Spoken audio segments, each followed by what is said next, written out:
শুভ নবমী সকলকে। সপ্তমী সন্ধ্যাবেলায় আমাদের সকলের আবারও নিমন্ত্রণ ছিল এবার পিসিমণির বাড়িতে, মানে আমার পিসি শাশুড়ির বাড়িতে।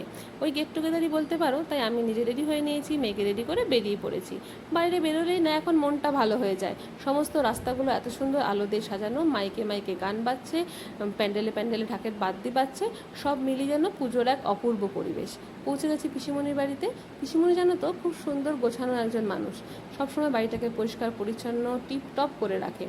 দেখো রান্নাঘরে এসে দেখি আমার যা দিব্যানী ও রান্নাবান্না করছে আমাদের জন্য। পিসিমণি স্যালাড কাটছে, পিছন এখানে সবার খোঁজ খবর নিচ্ছে। তারপর একে একে সবাই চলে এসেছে, ছেলেরা ওখানে আড্ডা মারছিল, আমরা মেয়েরা এখানে বসে খুব গল্প করছিলাম আর আড্ডা মারছিলাম। একসঙ্গে হলে যে কত গল্প হয় আমাদের। তারপরে দিব্যানীতে এবার নতুন বউ, তাই সবাইকে বসিয়ে পাত পেরে খাওয়াচ্ছিল। আমরাও বসে পড়েছিলাম, কারণ রাত অনেকটাই হয়ে গেছিলো। পিসিমণি তো খুব সুন্দর রান্না করেই, দিব্যানীও দেখছি বেশ ভালো রান্না করে, সব কিছু খুব ভালো হয়েছিল। আমার তারপরে ঠিক হলো আমরা খাওয়ার পরে ঠাকুর দেখতে বেরোবো।